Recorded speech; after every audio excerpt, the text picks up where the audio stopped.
የህፃናትን ቶንሲል የሚያክመው ዶክተር አብይ ያለፈው ሳምንት በጎንደር የሰራው ስራ ተጋለጠ። ጎንደርን የሚያክል ሆስፒታል እንዴት ይሄን መስራት አቃተው? በራሱ አቅም ነው የምትለው። ምንድነው ያደረገው ነገር? የኢትዮጵያ ሐኪሞች ለምን ዶክተር አብይ ላይ የዚህን ያህል ሊነሱበት ቻሉ? ጎንደርዬ የመጣውበትን አላማ ጨርሼ አሁን እንግዲህ ወደ አዲስ አበባ እየተመለስኩ ማለት ነው። በዶንኪ ቲዩብ እሸቱ መለሰና በእግረኛው ሚዲያ ተክለ ሃይማኖት መካከል የተፈጠረው ግጭት ምንድነው? የተፈጠረው ነገር ምንድነው? መሃላቸውስ የዚህን ያህል የሚዲያ ጦርነት እንዲከፈት ያደረገው ጉዳይስ ምንድነው? ገንዘብ ደግሞ የኮሜዲያን እሸቱ ያን ቪዲዮ የሰራው። ለዚህም ጉዳይ መልስ ማግኘት ከፈለጋችሁ ሙሉ መረጃውን በዚህ ቪዲዮ ሰጣችኋለሁ። ሰላም ውድ የአሞና ቲዩብ ተከታታዮቼ፣ አስተማሪ ታሪኮችን፣ ጠቃሚ መልእክቶችንና በሳምንቱ የተከሰቱ አበይት ጉዳዮችን ማግኘት ከፈለጋችሁ ይህን ቪዲዮ ላይክ እና ሼር በማድረግ ጀምሩ። አሞና ቲዩብንም ሰብስክራይብ በማድረግ ቤተሰብ ሁኑ። በቀጣይም ደግሞ እንደዚህ አይነት አስገራሚና እውነተኛ መረጃዎችን ማግኘት ከፈለጋችሁ ደግሞ የደወል ምልክቷን መጫን እንዳትረሱ። ወደ መጀመሪያ ጉዳይ ሳልፍ ደግሞ በኢትዮጵያ ተወዳጅና ታዋቂ የሆነው ዶክተር አብይ ጅማ ሐኪሙን ታውቁታላችሁ። የተማረው ጎንደር ነው። እሱም ደግሞ የተወለደው በጎንደር አካባቢ እንደሆነ ይታወቃልና ዶክተር አብይ እንግዲህ ካለፈው ሳምንት ቀዶ ጥገና ሕክምና ሊሰራ የህፃናትን ሰርጀሪ ቶንሲል ሕክምና ሊሰራ ጎንደር ሄዶ ነበርና በጣም ብዙ ውዥንብሮች በዚህ ሳምንት ተነስተዋል። በፌስቡክ በቲክቶክ የተለያዩ አይነት ዶክተሮች መጥተው ተቃውሟቸውን እያሰሙ የተለያዩ አይነት ጉዳዮችን እያደረጉ ነበርና ምንድነው ዶክተር አብይ ያደረገው? ምንስ ቢያደርግ ነው? ለምንስ ነው የዚህን ያህል ጥያቄ ሊነሳበት ቻለው? ጎንደርስ ሄዶ ያደረገው ነገር ምንድነው? ሚስጥሩ ምንድነው ተብሎ እየተነገረ እየተጠየቀ ነበር። እና እኔ ለጠየቃችሁኝ ጥያቄ ደግሞ ትክክለኛ መረጃውን አጣርቼ መጥቻለሁ። ከስር መሰረቱ ጉዳዩን አስረዳችኋለሁ። ዶክተር አብይ እንግዲህ ኤሊት ከአንገት በላይ ቀዶ ጥገና ሆስፒታል እንዳለው ታውቃላችሁ። በጣም ሌክዠሪ ነው። በጣም ለህፃናት ምቹ የሆነ የተለያዩ አይነት ህክምናዎች ከማግኘትም ባሻገር ደግሞ ካፌዎች፣ የህፃናት መጫወቻዎች፣ የተለያዩ ሆስፒታል ኢትዮጵያ ውስጥ የማይመስሉ ለህፃናት ምቹ የሆኑ ሐኪም ቤት እንደሰራ ታውቃላችሁ፣ ወይም ደግሞ እንደገነባ ታውቃላችሁ። ያው ከክፍያውም አንጻር ደግሞ ከ100,000 ብር በላይ ይጠየቃል በአንድ ህፃን ይባላልና ውድ ነው ተብሎ በጣም ብዙ ኮምፕሌኖች ይቀርባሉ። ከዚህ በፊት ግን ጅማ ላይ በነፃ ያው የመንግስት ሆስፒታል ላይ ያክም ነበረ፣ የራሱን ግዴታ ይወጣ ነበርና ይህ ሰው አሁን ደግሞ የራሱን ሆስፒታል ከፍቷል። ደግሞ የሚሰራቸውን ስራዎች በቲክቶክ ያጋራል፣ የህፃናቱ ጋር እየጨፈረ ምናምን። አንዳንድ ኮምፕሌኖች በዚህም ጉዳይ ይቀርባሉና ብቻ በዚህ ሳምንት ጎንደር ሄዶ ነበረ። ጎንደር ሄደበት ምክንያት ደግሞ ምንድነው ካላችሁ ጎንደር ዩኒቨርሲቲ ውስጥ ሐኪም ቤት ባለው ወይም ሪፈራል ሆስፒታል ውስጥ ባለ በጣም የብዙ ወረፋ ለ2 ዓመት ከምናምን የጠበቁ ህፃናት የቶንሲል ህክምና ለማግኘት አላገኙምና ካምፔን ይጀምራል። ካምፔኑ ምንድነው? የተለያዩ ሐኪም ቤቶች እየመጡ የተወሰኑ ህፃናትን በማከም ወይም ደግሞ ህክምናው እንዲደረግ በማድረግና ያለው ወረፋ እንዲጠፋ ለማድረግ ነው የሞከሩትና የተለያዩ ሐኪም ቤቶች ወይም ሆስፒታሎች በግል እየሄዱ እዛ ህክምናቸውን አድርገው ነበረ። ከነሱ ውስጥ ደግሞ የኤሊት ከአንገት በላይ ህክምና ተቋም ወይም ደግሞ ዶክተር አብይ የሚመራው ተቋም ሄዶ እሱም የራሱን ግዴታ ሊወጣ ወደ ጎንደር ሄዶ ነበረ። ከተናገራቸው ንግግሮች የመጀመሪያው አትገረሙ ወይ ብሎ የለቀቀው ቪዲዮ ነው ለብዙዎች መነጋገሪያ የሆነው። ምክንያቱም እሱን ደግሞ እስቲ አንዴ አድምጠን እንመለስና እንዴት መነጋገሪያ ሆነ የሚለውን ደግሞ እኔ ያስረዳቸዋለሁ። አንድ ጥያቄ አለኝ። አትገረሙም ወይ ነው? አትደመሙም ወይ ነው የኔ ጥያቄ ማለት ነው። ሌሊት 10 ሰዓት ነው የጀመርነው ሰርጀሪ። ከእንቅልፋችን 8 ሰዓት ተኩል 8 ሰዓት አካባቢ ነው የተነሳ ነው።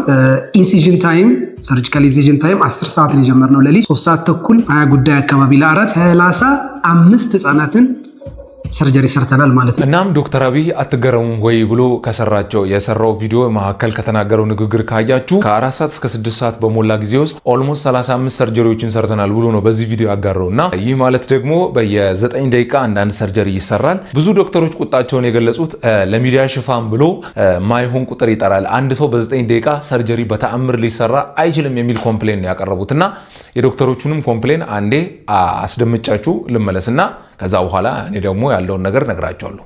ስፔሻል ስለሌለ ነው። ጎንደር የሚያክል ሆስፒታል ግን እርዳታ ልስጥ ብሎ የተከማቸ ሰው ላክም፣ ህክምና ያጡ ሰዎች ላክም ብሎ ሲሄድ መጠየቅ ያለብህ እዛ ያሉት የኤንቲ ስፔሻሊስቶች ምን እየሰሩ ነው? ዛሬ ለምን ሲያለቅሱ ኖሩ? በ3 ቀን 106 ሰርጀሪ መስራት ከተቻለ በ9 ደቂቃ መስራት ለሚቻል ሰርጀሪ 2 ዓመት እና 3 ዓመት ህፃናትን ለምን ሲቀጥሯቸው ኖሩ? እንግዲህ እንዳደመጣችሁት ነው። ብዙ ዶክተሮች አሁን የዶክተር አብይን ስራ ወይም ኢንፍሉዌንስ የቲክቶክ ኢንፍሉዌንስ በቲክቶክ የሚያጋራው ነገር ከሚሰራው በላይ ነው የሚያስጮሁ ስራዎችን ከሚያደርገው በላይ ነው እንጂ በእንደዚህ አይነት ነገር በጣም ሊሰራ አይችልም የሚሉ ኮምፕሌኖች ናቸውና በ9 ደቂቃ ውስጥ እንዴት የዚህን ያህል ህክምና ሊደረግ ይችላል የሚል ነው እና በጣም መነጋገሪያ የነበረ በጣም በዚህ ሳምንት ፌስቡክን ሲያስጮህ የነበረ ጉዳይ ነው። ግን ደግሞ አንዳንድ የወጡ መረጃዎች አሉ። ከዛ በኋላ ምንድነው ካላችሁም ደግሞ ዶክተር አብይ በየ9 ደቂቃው ሰርጀሪ ይሰራል ማለት እያንዳንዱ ሰርጀሪ ሩሙ የሚዘጋጅበት የተለያዩ የሕክምና የሚያስፈልጉ ማቴሪያሎች የሚዘጋጁበት ምናምን ሰዓት ተደምሮ አይደለም። እኔ በደረሰኝ መረጃ ከሆነ ነርሶች 2 የሰርጀሪ ክፍል ይዘጋጅና እንደመጣ ሰርጀሪውን መስራት ብቻ ነው የሱ ስራ። እናም ያን ሰርጀሪ በ9 ደቂቃ ውስጥ እንደገባ ጨርሶ ይወጣል። ከዛም ወደ ቀጣዩ ክፍል ይሄዳል። እንደገናም ያኛውን ሰርጀሪ ይሰራል። ከዛም ተመልሶ እዚህኛው ደግሞ ያዘጋጁለታል። ወደዚህኛው ተመልሶ ይመጣል እንጂ እነሱ ያዘጋጁበት ሰዓት ተደምሮ እንዳልሆነ ተነግሯል። እና ብዙ ዶክተሮች ይሄን አይ ቲንክ ስላላገናዘቡም ወይም ስላላወቁም ነው እንዲህ አይነት ጥያቄ ሲሰሩ የነበሩት። ግን እሱ አስገራሚ ስራ ነው። በ3 ቀን ውስጥ በጣም ብዙ ሰርጀሪዎችን ሰርቷል። በጣም ብዙ ስራዎችን ሰርቶ የብዙ ህፃናትን ቶንሲል አክሞ ነው የተመለሰውና ይሄ ጉዳይ እኔ ኮምፕሌን ይሆናል ብዬ አላስብም። እውነታው ይሄ ይመስለኛል። እናም ክፋት የሰራ አይመስለኝም። እናም በጎንደር ሰርቷል የተባለው ጉድ በጣም ብዙ ህፃናትን አክሞ በ3 ቀናት ውስጥ ብቻ በጣም ብዙ ህፃናትን የቶንሲል ቀዶ ጥገና ሰርቶ አክሟቸው አድኗቸው ነው የተመለሰውና ይህ ነው ወሬው። ወደ ሁለተኛ ጉዳያችን ስናልፍ ደግሞ በዶንኪ ቲዩብ እና በእግረኛው ሚዲያ መካከል በዚህ ሳምንትና ቀጣይ ያለፉት 15 ቀናትን በጣም አነጋጋሪ ጉዳዮች ሲከሰቱ ነበረ።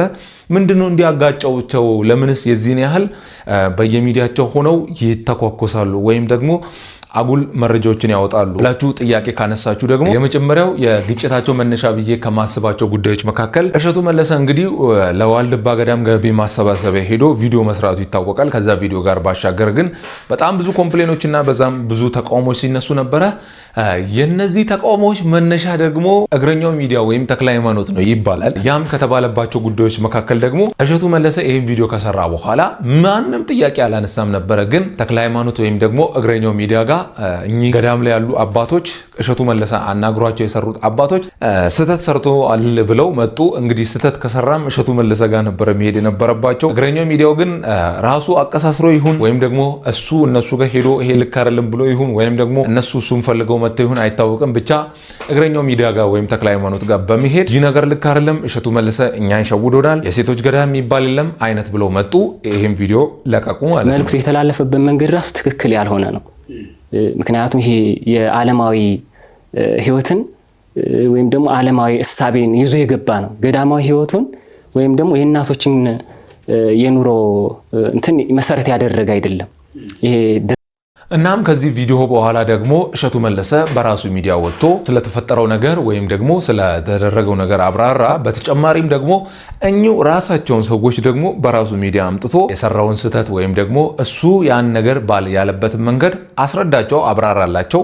እነሱም ደግሞ ተቀብለናል፣ በቃ በክፋት እንዳላረከው እናውቃለን ብለው ይህን ቪዲዮ በራሱ በዶንኪ ቲዩብ አጋሩት ራሳቸው ሰዎች።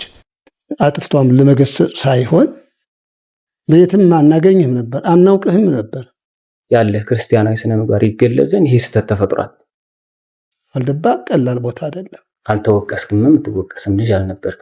እናም ከዚህ ቪዲዮ በኋላ በቃ ነገሩ ረገበ፣ ተተወ፣ አለቀ ተብሎ እያለ እንደገና እግረኛው ሚዲያ ዋልድባ ገዳም ድረስ በመሄድ ሌሎች አባቶችን ሰብስቦ ጭራሽ እናስረግመሃለን፣ ልትሞትም ትችላለህ የሚል መልእክት እንዲተላለፍ አደረገ። እስቲ አንዴ አድሙጡት። እሸቱ አፈቀላጤ ነው። በጣም ከሚገርመኝ እኛኛ ሲመጣ ጎንበስ እያለ እሻባስ በጣም ለስላሳ እንደበስ ነው ያለው። እኛን አላቆየንም፣ በደቂቃ ነው ያሳመነ። እዚህ አይነት ነገር የማደናገር ልታደናግር የመጣች ስለሆነች እሸቱንም ይዘው ትሞታል። እሷ ማሽናት እሸቱንም ይዘው ስለምትሞት ግን ከመሞቱ በፊት እውነት እኔ እንደው በቅድስት ቤተክርስቲያን ፊት ለፊት ቁመን ነው ቁጭ ብለን የምንነጋገረው። ያወርደው ይሄንን ቪዲዮ ቢያስተካክልን፣ ማስተባበያ ይሰጥበት፣ ይቅርታ ቢጠይቅ እኛንም ብቻ አይደለም ኦርቶዶክሳውያን የተሳሳቱትን ይቅር ቢላቸው ጥሩ ነው። አሁንም ይሄን ነገር ማስተካከለ ከሆነ መቁጠሪያ እየጣል ገና በምህላ ልንጠይቅ መየታችን ስላድነው አውጥተን ፍረጅ አንቺ ፍረጅ ብለን አንተውም፣ ምክንያቱም ታሪካችን ተቀብሯል። እናም ይሄ ቪዲዮ ከተለቀቀ በኋላ ደግሞ በጣም ብዙ መነጋገሪያዎች ጉዳዮች ሆነው ነበረ። ይህ ለምን ይፈጠራል? እሸቱ መለሰና ተክለ ሃይማኖት ለምን ተቀራርበው አያወሩም? እንደገናም ደግሞ እነዛም አባቶች እዛ ከሚሄዱ እሸቱ መለሰን ለምን በግልጽ መጥተው አያወሩም የሚሉ በጣም ብዙ ኮምፕሌኖች ሲቀርቡ ነበረ። እሸቱ መለሰና ተክለ ሃይማኖትም እያደረጉ ለኦርቶዶክስ ቤተክርስቲያን ስራ ለመስራት ምናምን አስበው ሳይሆን ደግሞ ለየግላቸው ጥቅም ለየዩቲዩባቸው ገቢ ማሰባሰቢያ ወይም እይታ ብለው ነው እንደዚህ የሚሆኑት እንጂ ምንም የተፈጠረ ነገር የለም የሚሉም ደግሞ ሰዎች አሉና እሸቱ መለሰና በተክለ ሃይማኖት መካከል ያለው ምልልስ ግን ደግሞ ይሄ ለኦርቶዶክስ ቤተክርስቲያን ይህ ምልልስ ምንም አይጠቅማትም።